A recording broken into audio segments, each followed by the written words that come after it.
Good day, everyone. So now we will be delving into a new interesting topic. And today we will be discussing curriculum evaluation through learning assessment. To begin with, let us first understand the key idea behind this topic. So a curriculum is not just a list of lessons or subjects. It is a structured blend of learning. However, we cannot simply assume that a curriculum is effective. We need evidence, and that evidence comes from assessment. So, assessment allows us to determine whether students are actually learning the intended knowledge, skills, and values. Therefore, curriculum evaluation and assessment are closely connected.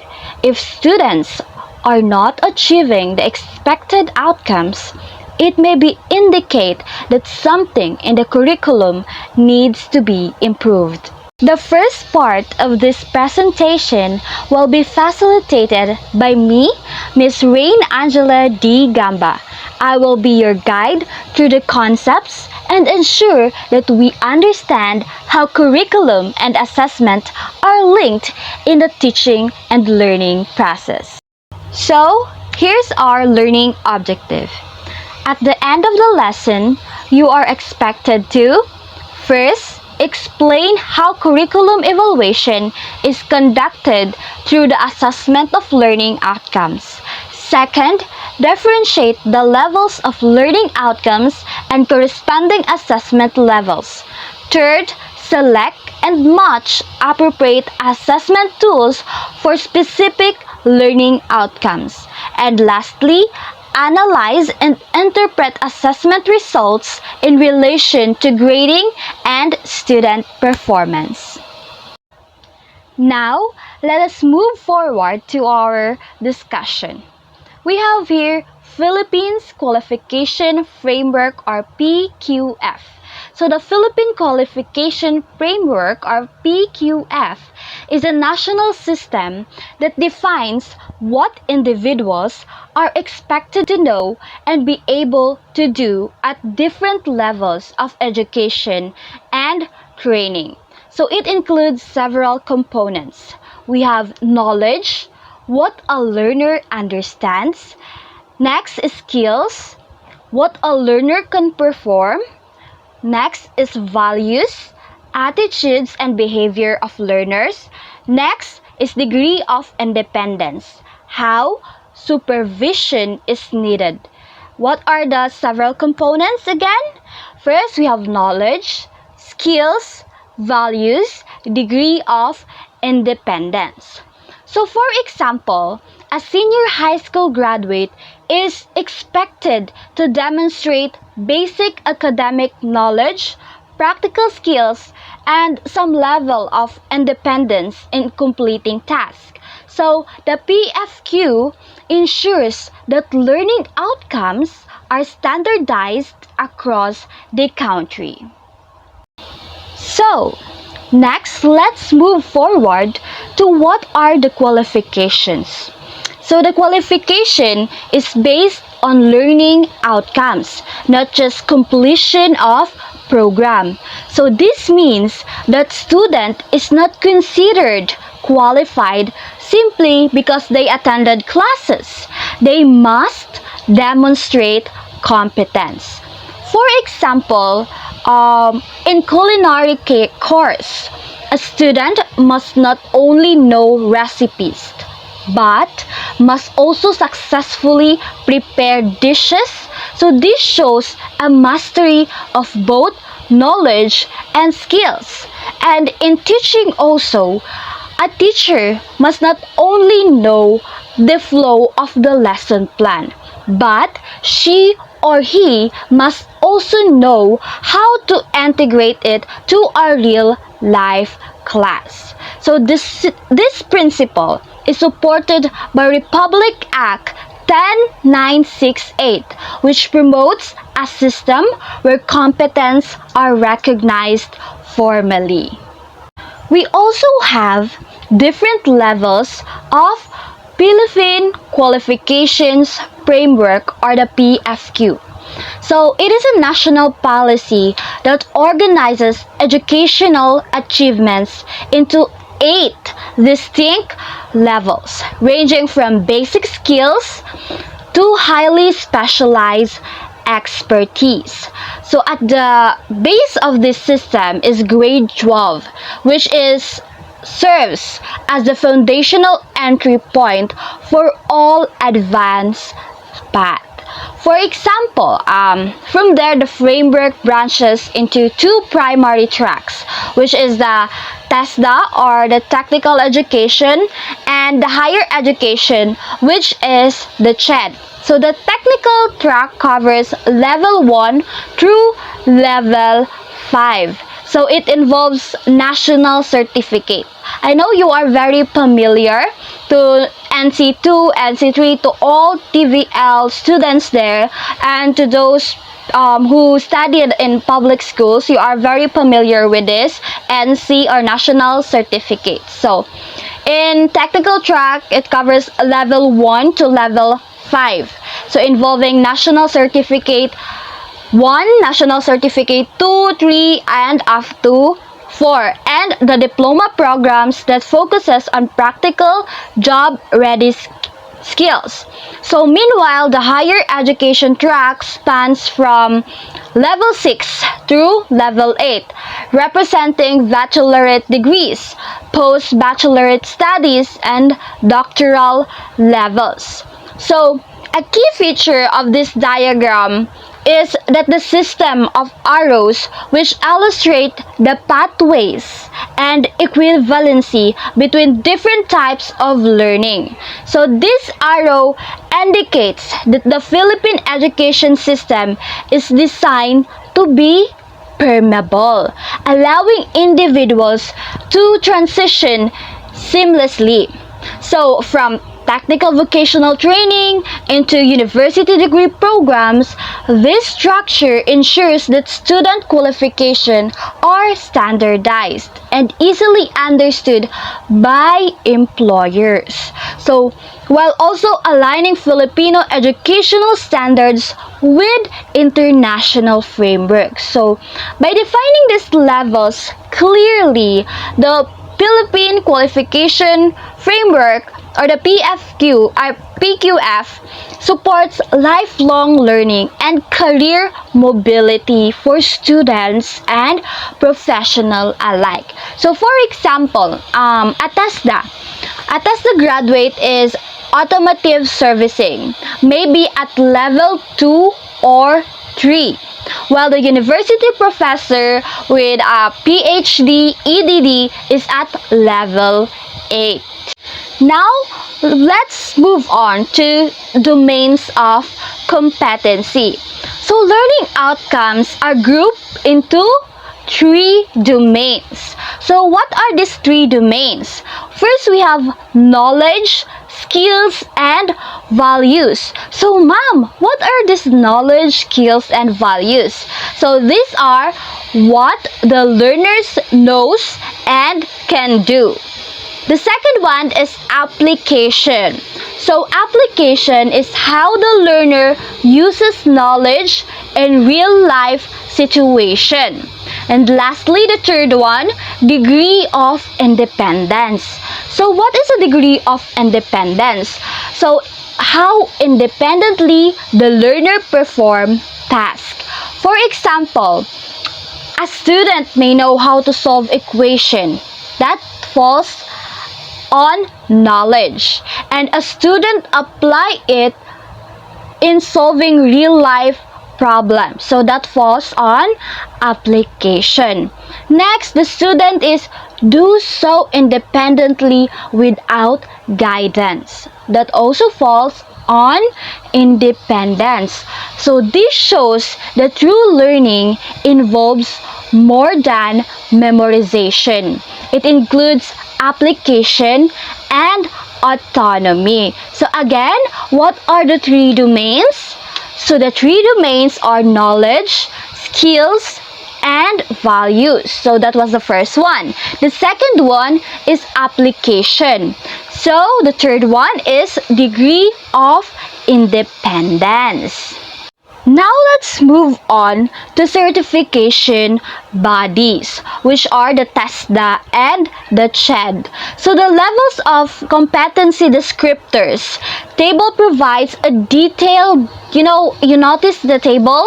So it provides a detailed breakdown of the specific expectation for knowledge, skills, and values across different stages of the Philippine qualifications framework.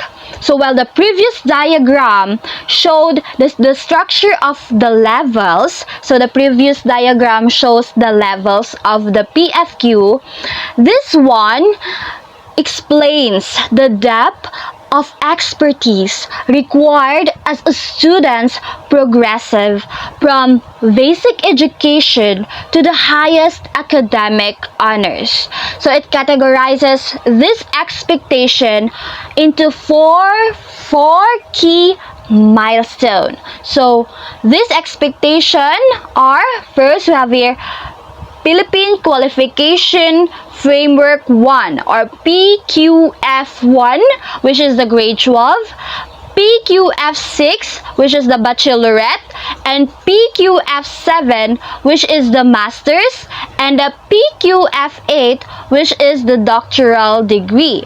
So the progression of competency is defined by the following shift of responsibility and mastery. So the foundational competency or the PQF1 at the grade 12 level, so students are expected to possess functional knowledge. Again, it's functional knowledge and basic technical skills. So this stage focuses on developing a well-rounded foundation in communication, critical thinking, and technology, alongside a strong sense of values, cultural heritage, and ethics. Now we have professional mastery, which is the PQF6 and PQF7. As students move into higher education, which is the CHED, the focus shifts to a specific field of discipline. So in PQF1 we are focusing on functional knowledge. Now in PQF6 and 7, we are now focusing on field of discipline. A bachelor's graduate. So that was the PQF6. You must demonstrate broad and coherent knowledge, meaning a student must understand a wide scope of their profession. So next we have a master's graduate or the master's degree. We have here PQF7, which takes this further by achieving broad and deep knowledge, indicating a higher level of specialization and expertise in their chosen field. Next is knowledge creation, which is the PQF8. So at a doctoral and postdoctoral level, the expectations shift from simply possessing knowledge to actually generating new knowledge. Again, the expectation shift from simply possessing knowledge to actually generating new knowledge. So graduate at this peak level are researchers, innovators who contribute to original findings, advance skills, and establish to their specific profession or discipline. So essentially, this framework illustrates a journey that begins with learning how to function in society and ends in the ability to lead and expand an entire life of field study. I hope you understand.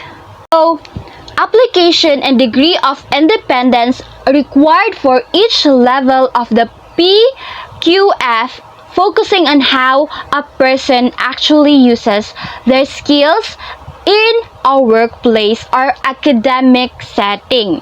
While the previous chart focuses on what a person knows, this one outlines how they work and the amount of supervision they needed. At the PQF1, which is the grade 12 level, individuals are expected to apply functional knowledge, as I've mentioned before, to real life situation. So, the students na is expected to apply the functional knowledge to real life situation using reasoning and resources, generally requiring minimal supervision in varied but familiar settings. Alright? As one moves into the PQF6 or the baccalaureate and PQF7, which is the master's levels, the focus shifts to professional work and research, where individual must demonstrate the ability to work independently or effectively within the teams. So the highest level, which is the PQF8, which is the doctoral. That's correct. That's doctoral. When we say PQF8, that is a level of doctoral, which demands the most significant shifts in autonomy, requiring the individual to be highly independent and to act as a leader or initiator. When you are a doctor now, you need to act as a leader or initiator in your professional work and complex research. Furthermore, so the note at the bottom of the image, right? You see it? So, it clarifies the governing bodies responsible for this certification. So, TESDA manages and certifies level 1 to level 5, as I've discussed before. So, when we say TESDA, what it covers is level 1 to level 5, which is the National Certificate or NC21, NC22 to NC25, NC24. While the level 5 diploma serves as a unique middle ground that can be awarded by either TESDA or CHED, depending on the specific program. Easily, this part of framework ensures that as a student climbs the ladder, they aren't just gaining more facts, they are gaining the authority and self-reliance to lead others and solve problems on their own. I hope you understand and get it. Next, let's move forward on the ASEAN Qualification Reference Framework, or the AQRF. It acts as a common translation device so that links the education system to different Southeast Asian countries. So by aligning the PQF with the regional standard, the Philippines ensures that the skills and degrees earned locally are easily understood and respected by employers and universities in neighboring countries like Singapore, Thailand, or Vietnam. So the ultimate goal of this framework is to promote mobility, making it much simpler to Filipino students to study abroad and for professionals to seek career opportunities across the Asian region without their qualifications being questioned or undervalued. That was one of the reasons why PQF exists. Now, let's move forward on matching competencies and outcomes through assessment. So student achievement is measured to ensure it aligns to the Philippine qualification framework through the KPUP grading system, which was introduced by DepEd Order number 73 in 2012. Again, it was first introduced by DepEd Order number 73 in 2012. So, ma'am, what KPU stands for? So, it stands for knowledge, process, understanding, and performance, providing a structured way to assess a student's development.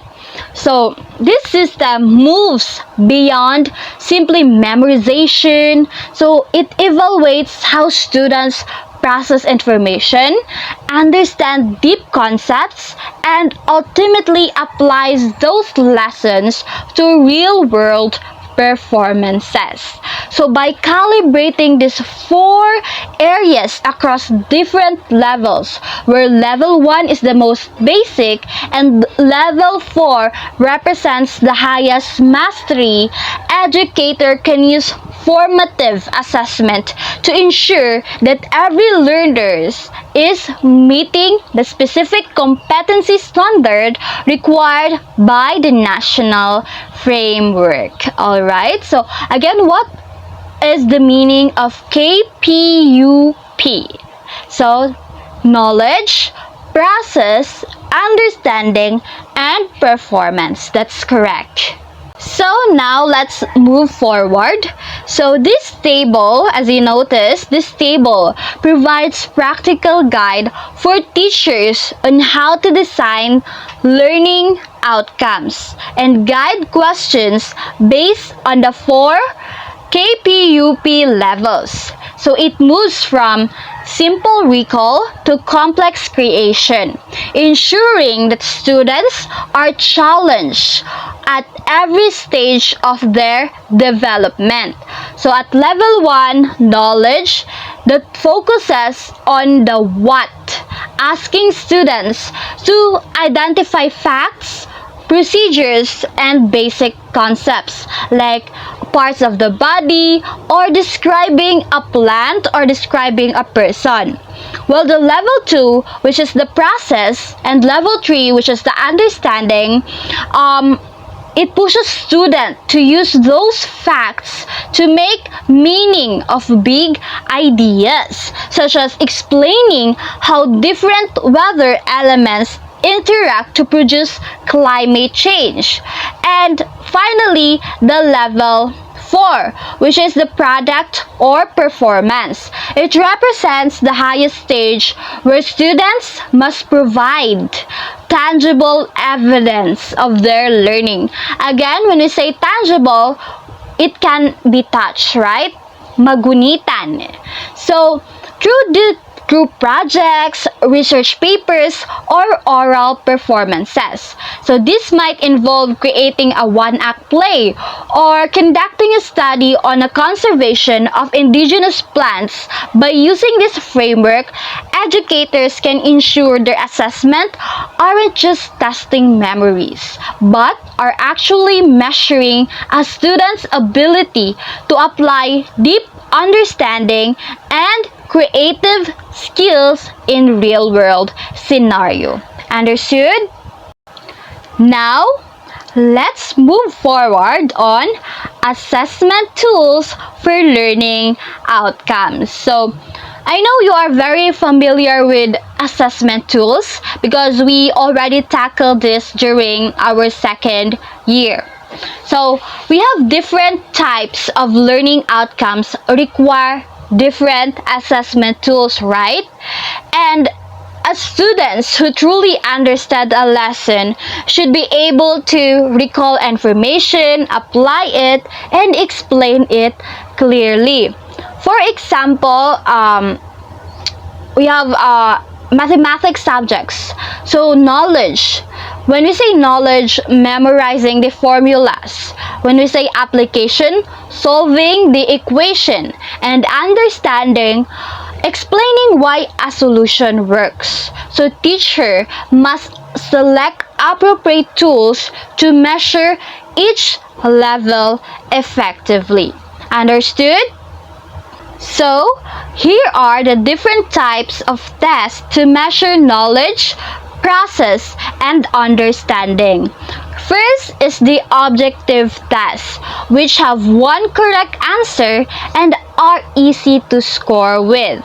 They are best used for measuring knowledge and basic understanding. Example, what is 5 plus 3?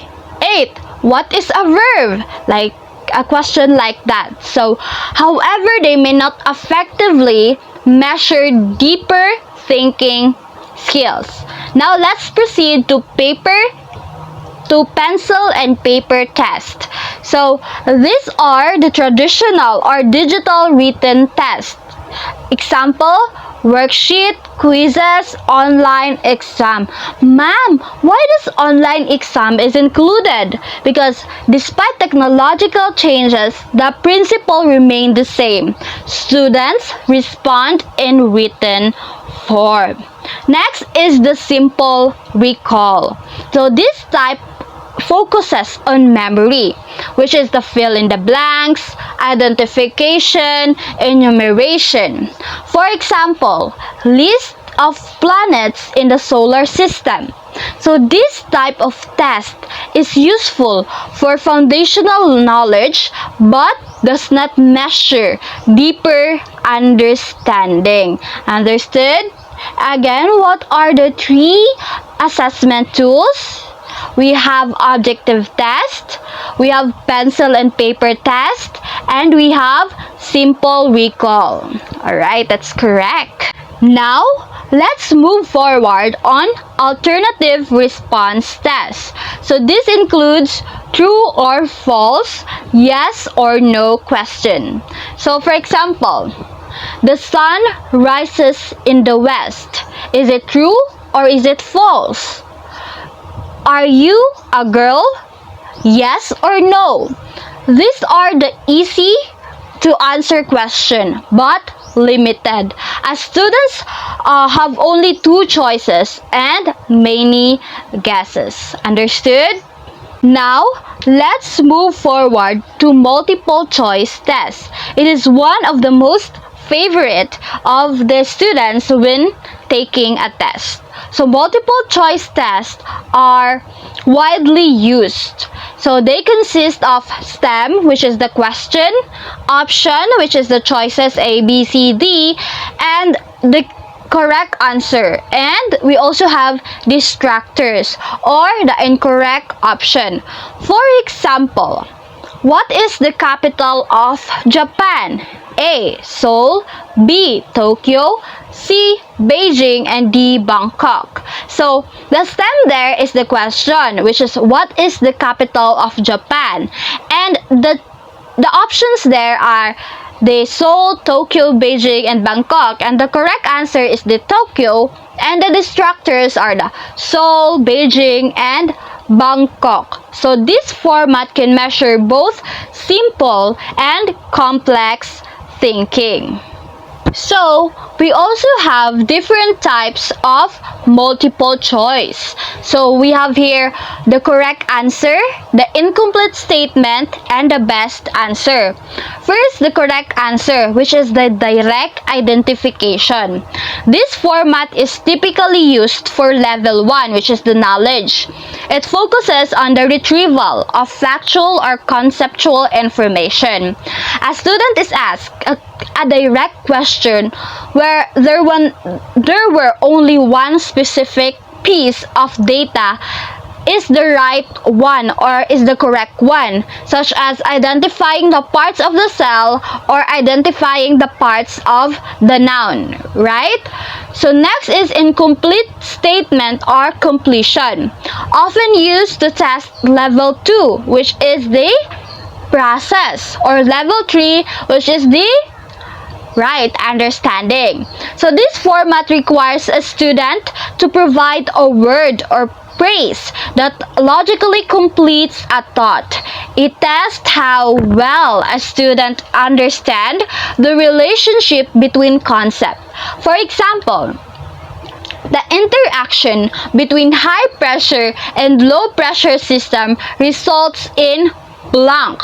So it requires the student to connect their knowledge of weather elements to a specific outcome. Understood? Okay. Next, we have the best answer or the judgment and analysis. So this is a more sophisticated format used for level 3, understanding and higher.